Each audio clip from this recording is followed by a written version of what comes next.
English and physics as an undergraduate. She spent 2 years living in Scotland. Before coming to Cornell, she worked as a science journalist in Washington, D.C. So now for the updated Lauren Schenkman. Lauren Schenkman is a PhD candidate in applied physics. She lives in the Glass Palace across the road. Her work has been published in Science magazine, as well as more obscure scientific journals. She has won numerous awards, such as a gold medal from the university for being Cornell's first ever female graduate student in physics.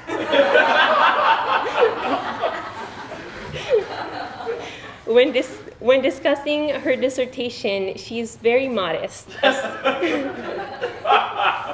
asserting, quote, "I will start to write when the money runs out."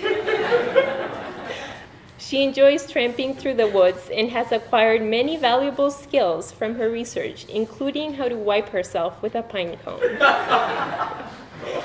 She is here to give a lecture on the migratory patterns of gold hats. Please welcome Lauren Schenkman.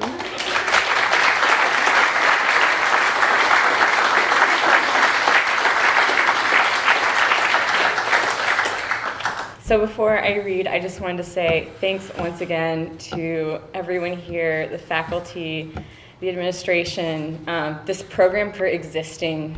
It's such an amazing opportunity, and I feel like in 2 years I have really just progressed so much more in my writing than I ever would have without being here, so thank you.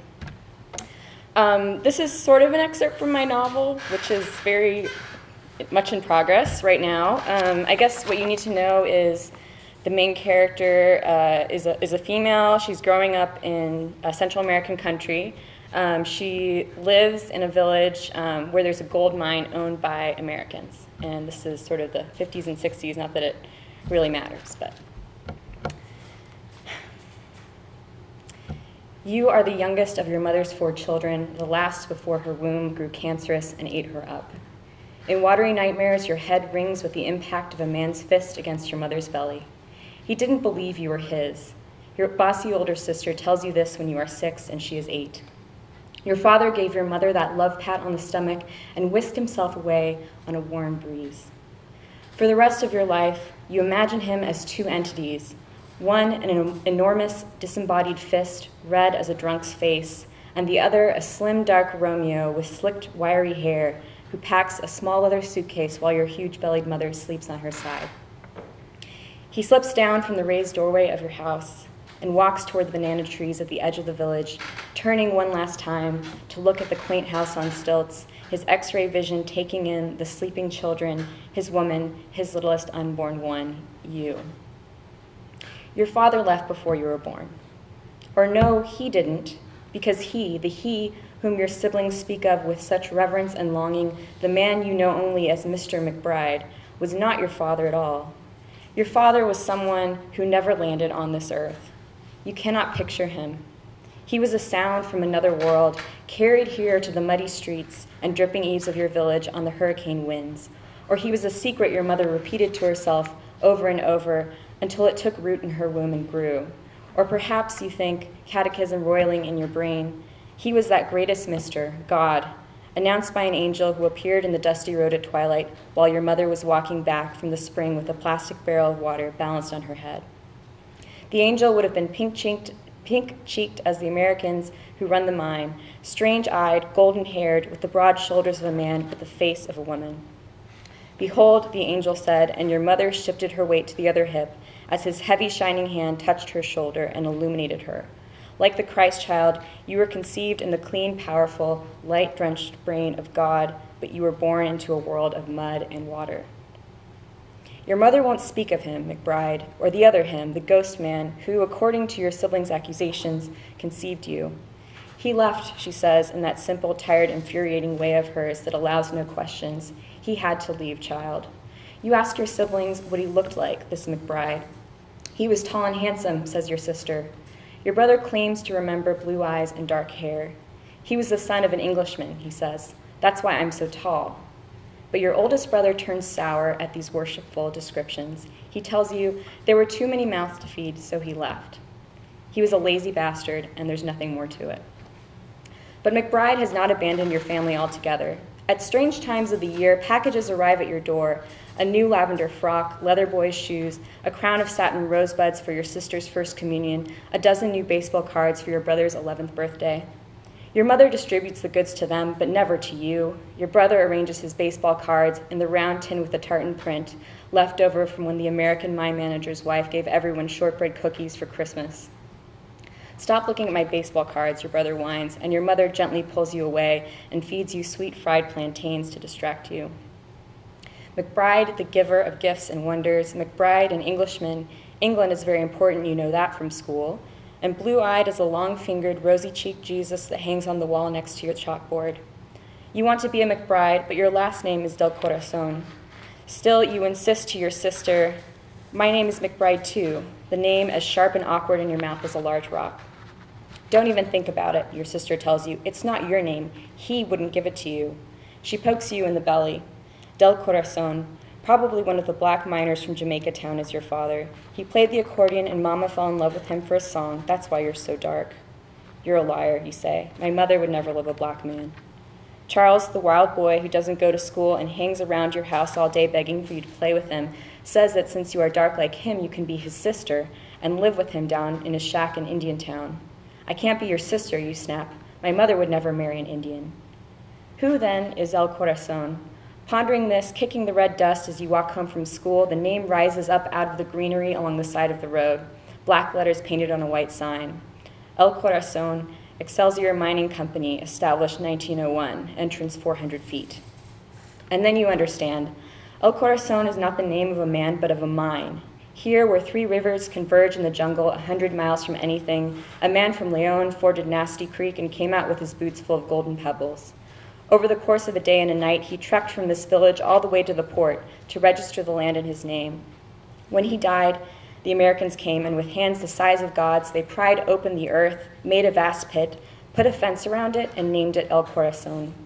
Everything else grew from this earthy heart: the paved road leading east and south to the sister mines, cleared field that serves as an airstrip for supply planes, the houses on stilts, the Chinese market with its paper lanterns and chipped plaster colonnade, the mine manager's house, white as meringue, with a trimmed lawn and topiary, the mine manager's wife with her halo of burnished copper hair and nipped-in waist and circle skirts in red, blue, and yellow. Before the mine was built, your mother explains, the people were dirty and ignorant. They didn't know how to read, and many were not farmers at all, but preferred the life of a savage, hunting the forest for bushmeat. They prayed to the devil and even killed and cooked and ate each other. They consorted with pirates and blackguards. The Spaniards, with their golden hair and their piety, would not dare to enter this kingdom, although they brought God to the Indians in the western part of the country and gave them a language. For before the Spanish came, you know, the Indians only gabbled and shrieked like monkeys. The dark Indian women fell in love with these beautiful men who looked so much like God, and when they gave birth, their children were lighter and more like God too. You grow up and the name McBride winks at you sidelong, slipping in and out of view like a clever fish in murky water. When you are 12 and on a motorboat headed down the hidden river toward the port where you are to attend boarding school, the name appears in faded red lettering on the flank of a large, slow riverboat, McBride's Honor.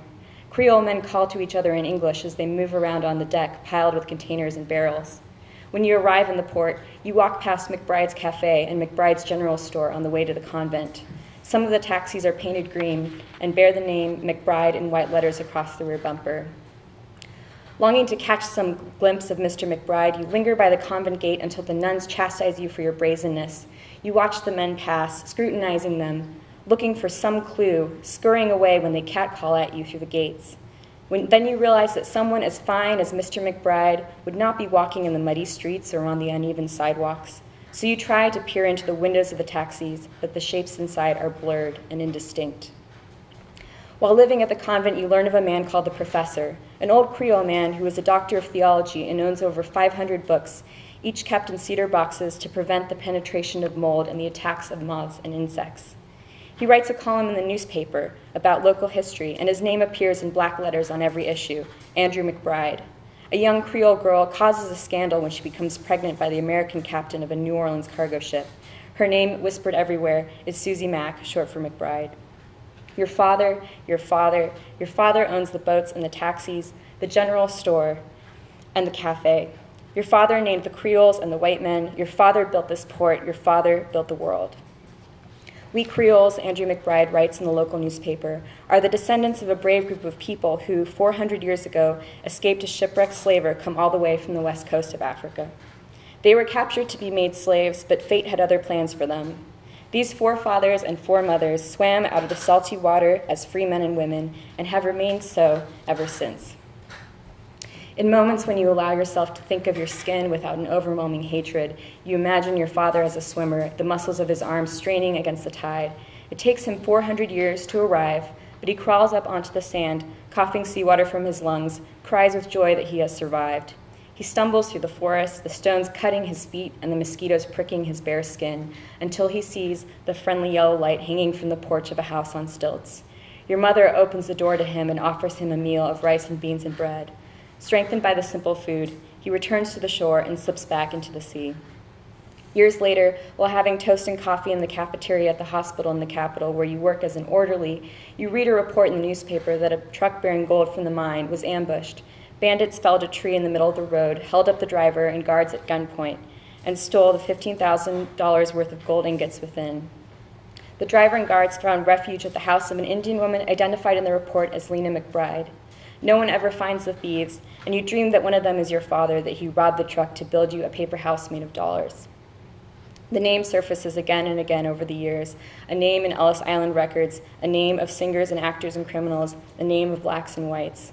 At first the name rings with a dizzying power, but this power fades over time, until the name is commonplace and meaningless, like the words Coca-Cola or God.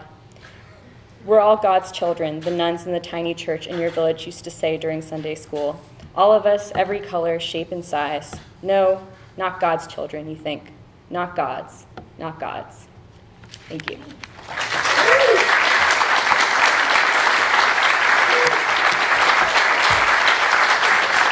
you.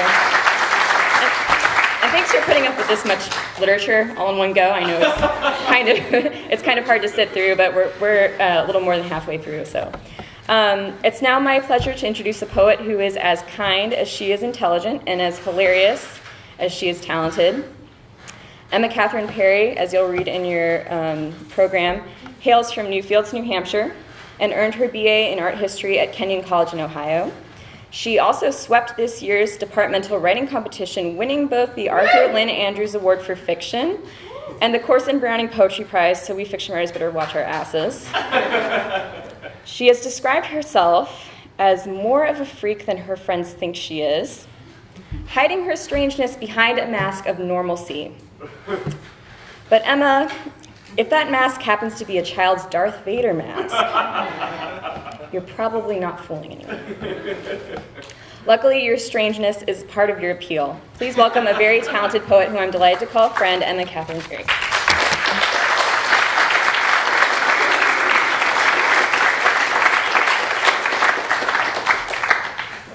I'd like to reiterate the gratitude that's kind of in the room tonight. Thank you so much to everyone involved with this program, faculty, administrative staff, my wonderful cohort, whom I love so dearly. I'm also particularly grateful that my family was able to be here today. We're on kind of a road trip of Perry family milestones right now. Earlier today, my youngest sister graduated from college. So we are fresh from Lewisburg, Pennsylvania, where Christine received her diploma. Congratulations, Christine.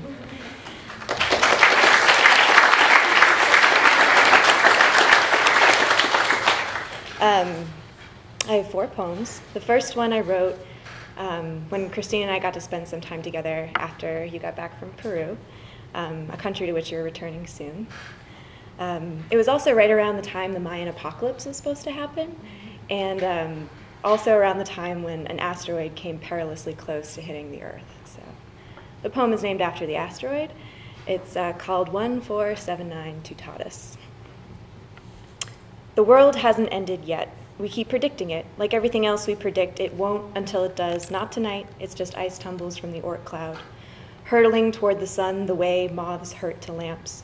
Their dust hanging in the air and their motion gives us sky fire. You said it's too easy to live in this country with the cars and our first language which carries us everywhere, and we never have to walk the tightrope of code switch and fumble to be understood. I know it's easy to ignore meteor showers when the news is all brimstone and sorry you had to come home to this tragedy stacked up on itself like cordwood against cold weather. We hoard our misery all humped up like emergency blankets in our sedans. The dead don't look sad the way they are, always smiling, nice with no lips to print, the glass so tellingly stained on our inner rim like the wine-dark sea of Homer could pour out if I can't shut up long enough to hold off talking again about how it's not so bad, really, with all the different brands of toothpaste. And Marilyn Monroe used to live here, even though she didn't like it.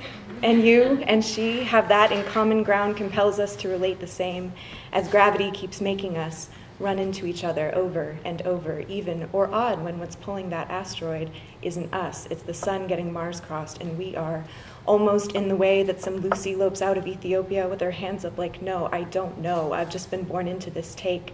After her, what does it take off running? After the asteroid passes the first time, it will loop back to look us in the long run. We've really got it coming one of these days. Well, the end won't hit, though I'm sure it was supposed to, like the ancients supposedly thought to themselves and chiseled at us.